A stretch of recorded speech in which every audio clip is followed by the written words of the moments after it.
God's own country എന്നാണ് നമ്മളെ കേരളത്തിനെ വിശേഷിപ്പിക്കുന്നത്. പക്ഷെ ഇപ്പൊ അതങ്ങനെ ആണോ? പൊതുവെ നമ്മളെ കേരളത്തിൽ ജീവിച്ച് പുറത്തു പോയ എല്ലാവർക്കും കേരളത്തിൽ ഏറ്റവും കൂടുതൽ മിസ് ചെയ്യുന്ന റെയിനി സീസൺ തന്നെ ആയിരിക്കും. പക്ഷെ ഇപ്പൊ എല്ലാവർക്കും റെയിനി സീസൺ ഒരു പേടി സ്വപ്നം പോലെ ആയി. കാരണം മഴ വന്നാൽ നാശം വിധിച്ചിട്ട് മാത്രമേ പോകുന്നുള്ളൂ. എന്താ നമ്മുടെ കൊച്ചു കേരളത്തിന് പറ്റിയത്? 2018 ശേഷം എപ്പോഴും ഇങ്ങനെ തന്നെയാണ്. ഒരുപാട് ജീവൻ നഷ്ടപ്പെടുന്നു, ഒരുപാട് പേരുടെ സമ്പാദ്യം, അവരുടെ കരുതൽ എല്ലാം നഷ്ടപ്പെടുന്നു, അനാഥരാകുന്നു. എന്താ പറ്റിയത്? ദൈവം നമുക്ക് പല സൂചനകൾ തന്നു, പക്ഷെ നമ്മളത് മൈൻഡ് ചെയ്തില്ല. ദൈവത്തിന് എന്നെ മടുത്തിട്ടുണ്ടാവോ എന്ന് അറിയില്ല. ഇപ്പൊ വയനാടിന് സംഭവിച്ചു നോക്കിയേ. എന്താ ഇത്? നമുക്കൊന്നും കണ്ടു നിൽക്കാൻ വരെ പറ്റുന്നില്ല അല്ലേ? അപ്പൊ ഇനി വരാൻ പോകുന്ന ദുരന്തം എത്ര വലുതാ? അത് നമുക്ക് തടുക്കണ്ടേ?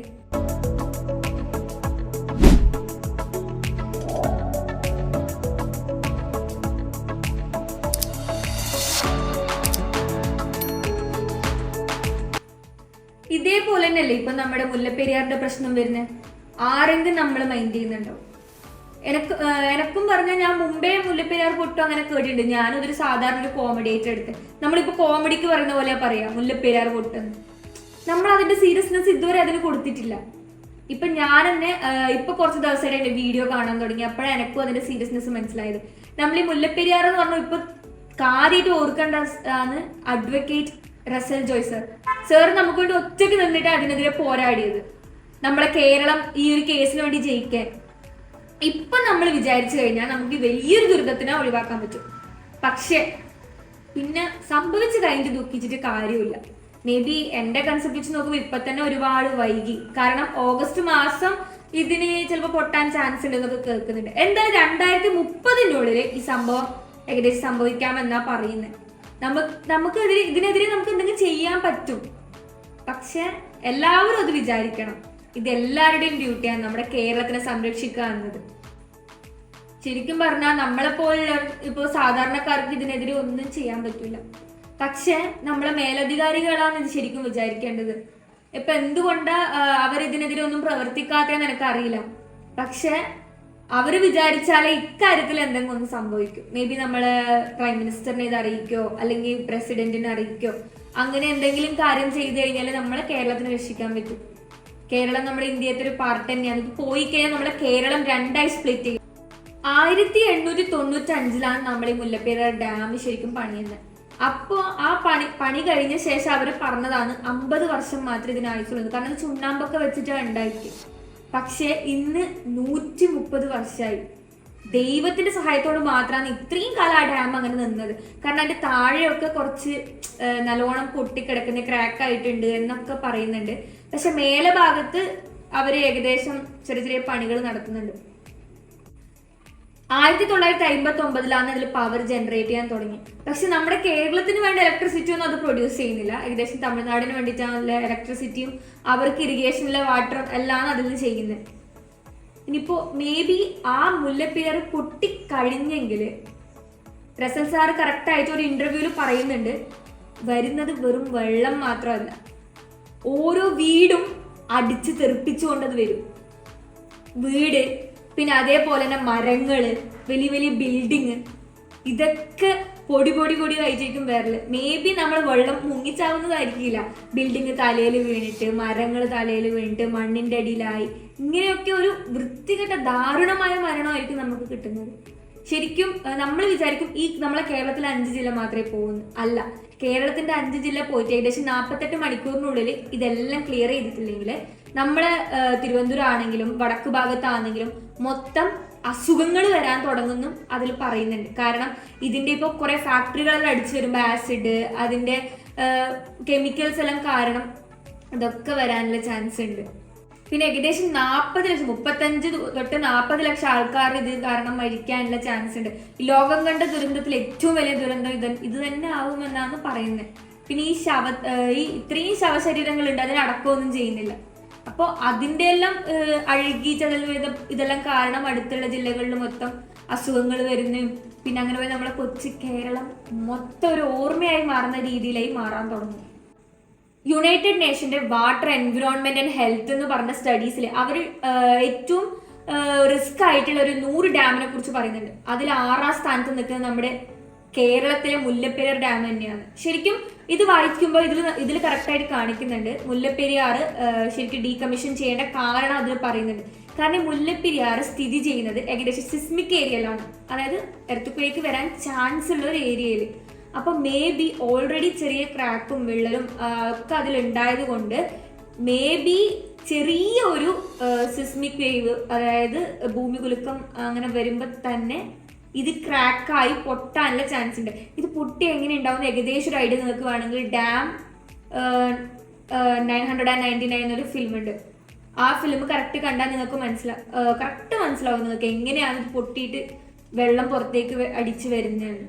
യുണൈറ്റഡ് നേഷൻ നടത്തിയ സ്റ്റഡീസ് മാത്രമല്ല, അത് കൂടാണ്ട് IIT റോർക്കെ റിപ്പോർട്ട് വഴിയും പറയുന്നുണ്ട് മുല്ലപ്പെരിയാറിന്റെ 22 ഫോൾട്ട് എന്ന് പറഞ്ഞിട്ട് അതിന്റെ മിസ്റ്റേക്സ് കാര്യങ്ങൾ അവർ കാണിക്കുന്നുണ്ട്.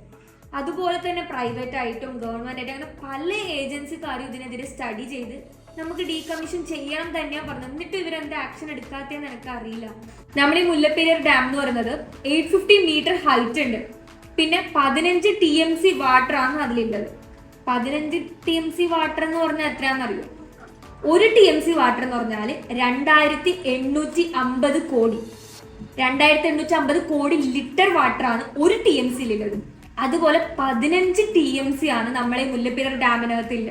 അങ്ങനെ 15 TMC വെള്ളമാണ് ഈ മുല്ലപ്പെരിയാറിലില്ല. ഈ മുല്ലപ്പെരിയാറിന്റെ അപ്പർ സ്ട്രീം പറഞ്ഞാൽ നമ്മളെ വെള്ളം കെട്ടിക്കിടക്കുന്ന സ്ഥലത്തിന് അപ്പർ സ്ട്രീം എന്ന് പറയില്ലേ. അപ്പൊ ഈ ഡാമിന്റെ അപ്പർ സ്ട്രീമിൽ ഒരുപാട് വിള്ളൽ വന്നിട്ടുണ്ട്. നമുക്ക് അഥവാ ക്രാക്ക് വന്നാലോ എന്തെങ്കിലും വന്നാലും നമുക്ക് കാണാൻ പറ്റുന്ന ഡൗൺ സ്ട്രീം ആണ്. ഡൗൺ സ്ട്രീം എന്ന് വെച്ചാൽ വെള്ളം ഒഴുക്കി വിടേണ്ട സ്ഥലം. ആ ഭാഗത്തേക്കാ നമുക്ക് വിള്ളൽ വന്നാൽ തന്നെ നമുക്ക് എന്തെങ്കിലും ചെയ്യാൻ പറ്റും. പിന്നെ ഈ ലെവലാണ് ഇതിന്റെ മാക്സിമം ലെവല്. ഇതിൽ കൂടിക്കഴിഞ്ഞാൽ നമ്മൾ ശരിക്കും തുറന്നു വിടണം. അതാണ് ഈ പൈപ്പ് വഴി കാണിക്കുന്നത്. നിങ്ങൾ weakest dam in the world എന്ന് നമ്മൾ ജസ്റ്റ് ഗൂഗിളിൽ പോയി ഒന്ന് സെർച്ച് ചെയ്ത് നോക്കിയാൽ ഇത് ഫസ്റ്റ് വരും. മുല്ലപ്പെരിയാർ ഡാം എന്ന് എടുത്ത് കാണിച്ചിട്ട് വരും. കാരണം ഒരുപാട് ഏജ്ഡ് ആയ ഡാമാണ്, അതും റിസ്കിൽ നിൽക്കുന്ന ഡാമാണ് മുല്ലപ്പെരിയാർ ഡാം. അത് മാത്രമല്ല നമ്മൾ ഇതിൽ നോക്കിക്കഴിഞ്ഞാൽ അതിന്റെ ഡീറ്റെയിൽസും കാര്യങ്ങളും എല്ലാം ഡീറ്റെയിൽ ആയിട്ട് തന്നെ പറയും. നിങ്ങൾക്ക് വേണമെങ്കിൽ നിങ്ങൾ ജസ്റ്റ് ഒന്ന് വായിച്ചു നോക്കുക. കാരണം ഇതിലെല്ലാം പറയുന്നുണ്ട്, എത്ര അതിന്റെ ഹൈറ്റും കാര്യങ്ങളും ഇതിന്റെ റിസ്ക് എന്താണെന്നും എല്ലാം ഇതിൽ തന്നെ കറക്റ്റായിട്ട് കാണിക്കുന്നുണ്ട്. സത്യം പറഞ്ഞാൽ ഞാനും ഇതിന് മുമ്പ് ഇതിന് ഇത്ര വലിയ ഇമ്പോർട്ടൻസ് കൊടുത്തിട്ടില്ല. ശരിക്കും എനിക്ക് ആ ഫീല് കിട്ടിയത് എപ്പോന്ന് വെച്ചാൽ വയനാട് ദുരന്തം നടന്ന സമയത്താണ് വിലങ്ങാട് കോഴിക്കോട് വടകര അവിടെ നടക്കുന്നത്. അപ്പോൾ എൻ്റെ ഫ്രണ്ടിൻ്റെ വീട് അവിടെയാണ്, വിലങ്ങാട്. അപ്പോൾ അവളെ ഞാൻ വിളിച്ച് അന്വേഷിച്ചപ്പോൾ അവളോട് ഞാൻ ചോദിച്ചാൽ എന്താ സംഭവിച്ചെന്നൊക്കെ ചോദിക്കുമ്പോൾ ഓള് പറഞ്ഞു, പിന്നെ ഞാനിത് പറഞ്ഞാൽ നിനക്ക് മനസ്സിലാവില്ല, നിനക്കൊരു കഥ വായിക്കുന്ന പോലെ അല്ലെങ്കിൽ കേൾക്കുന്ന പോലെ തോന്നും, ശരിക്കും നീ ഇവിടെ വന്ന് കണ്ടാലേ നിനക്ക് ഇവരെയൊക്കെ അവസ്ഥ മനസ്സിലാവുന്നു. ആടെ ദൈവം സഹായിച്ച ആർക്കൊരു 1-2 പേർക്ക് അപകടം പറ്റിയിട്ടുള്ളൂ, ബാക്കി ആർക്കും അങ്ങനെ പറ്റിയില്ല. കാരണം ഇത് മുൻകൂട്ടി അറിഞ്ഞ് അവര് സ്ഥലം മാറ്റിച്ചിട്ടുണ്ട്. അപ്പോൾ അങ്ങനെ ആർക്കും പറ്റിയിട്ടില്ല. പക്ഷെ അവരുടെ ജീവിതമാർഗം പോയില്ല, അവരെ വീട്, അവർ ഇത്രയും കാലം ഉണ്ടാക്കി വെച്ചതെല്ലാം നഷ്ടപ്പെട്ട് നമുക്ക് ആ ഒരു അവസ്ഥ ചിന്തിക്കാൻ വരെ പറ്റുമോ? അപ്പോൾ ഇവളത് പറഞ്ഞ ശേഷം ഞാൻ ശരിക്കും പറഞ്ഞ നമ്മളെ വയനാട് ദുരന്തം പോലും ഞാനൊരു ഡീറ്റെയിൽ ആയിട്ട് നോക്കുന്നതും അതിനെക്കുറിച്ചൊന്ന് അറിയുന്നത് പോലും, അല്ലെങ്കിൽ ഞാനും കാര്യമാക്കാണ്ട് ഞാൻ വിട്ടതാണ്. ദുരന്തം നടന്നു, നമുക്കത് കേൾക്കുമ്പോൾ ഒരു വാർത്ത അല്ലെങ്കിൽ ഒരു മിസ്റ്റീരിയസ് ആയിട്ടുള്ളൊരു സംഭവം. ഇപ്പൊ എൻ്റെ ഫ്രണ്ടിന്റെ കേസ് ആണെങ്കിൽ അവർ ഏകദേശം 1 ഏക്കറിന്റെ അടുത്ത് റബ്ബർ തോട്ടം, അവർ ഇൻകം വരുന്ന മെയിൻ സോഴ്സ്, അത് ഉരുള് പൊട്ടി മൊത്തം പോയി. അതിപ്പോ കാണുമ്പോൾ ഒരു വെള്ളച്ചാട്ടത്തിന്റെ സ്ഥലം പോലെ ഉണ്ട്, പാലം കെട്ടിയിട്ട് ഇങ്ങനെ ജസ്റ്റ് കല്ലും ബ്യൂട്ടിഫുൾ ആയിട്ടുള്ള വാട്ടർഫോൾ കാണുമ്പോൾ നല്ല ബ്യൂട്ടിഫുൾ ആയിട്ടുള്ള വാട്ടർഫോൾ, പക്ഷെ ഒരു മരം പോലും അതിനടുത്തില്ല. അപ്പൊ അവരെല്ലാം അവസ്ഥ ഒന്ന് ചിന്തിച്ചു നോക്കിയ ശേഷം ഞാനൊന്ന് ജസ്റ്റ്, കാരണം എനിക്ക് എൻ്റെ ഫ്രണ്ടിന്റെ എന്ന് പറയുമ്പോൾ എനിക്ക് ശരിക്കും അത് ഫീൽ ചെയ്യാൻ പറ്റുന്നുണ്ട്, അങ്ങനെ ഞാനത് നോക്കി. അപ്പൊ ഈ വയനാട് ദുരന്തം, ഈ ദുരന്തം വരെ സഹിക്കാൻ വരുന്നത് നമുക്ക് ഇത്രയും വലിയ ഇനി വരാൻ പോകുന്ന ദുരന്തം താങ്ങാൻ പറ്റുമോ? വരുന്നതിന് മുമ്പ് നമുക്ക് ഓക്കെ ആക്കുന്നതല്ലേ നല്ലത്. മാത്രമല്ല റസൽ സാർ നമുക്ക് വേണ്ടി അതിനൊരു പെറ്റീഷൻ തയ്യാറാക്കിയിട്ടുണ്ട്. ആ പെറ്റീഷൻ നമ്മൾ സൈൻ ചെയ്ത് കഴിഞ്ഞാൽ 30 ലക്ഷം, ഏകദേശം 30 ലക്ഷത്തിന്റെ സൈൻ കിട്ടിക്കഴിഞ്ഞാൽ മേ ബി ഈ കേസ് അവർ പ്രൊസീഡ് ചെയ്യും ചാൻസ് ഉണ്ട്. നമ്മൾ just save Kerala Mullaperiyar dam എന്ന് അടിക്കുമ്പോൾ തന്നെ ഫസ്റ്റ് ലിങ്ക് കാണും. ആ ലിങ്ക് നമ്മൾ ക്ലിക്ക് ചെയ്ത് കഴിഞ്ഞാൽ നമ്മുടെ പേരും ഇമെയിൽ അഡ്രസ്സും കൊടുത്തിട്ട് സൈൻ പെറ്റീഷൻ മാത്രം അടിച്ചാൽ മതി. ഇത് നമുക്ക് വേണ്ടപ്പെട്ടവർക്ക് ഷെയർ ചെയ്തും കൊടുക്കാം. ഇപ്പം ഏകദേശം 19 ലക്ഷം സൈൻ നമുക്ക് കിട്ടിയിട്ടുണ്ട്. 30 ലക്ഷം വേണം.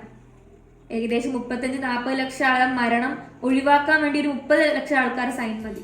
അത് നമ്മൾ ഓരോരുത്തരും വിചാരിക്കണം. അപ്പോൾ ആ സൈൻ ചെയ്യുന്ന വീഡിയോ ഞാൻ വേണമെങ്കിൽ ഒന്ന് ചെയ്തിടാം, നിങ്ങൾ നോക്കിക്കോ.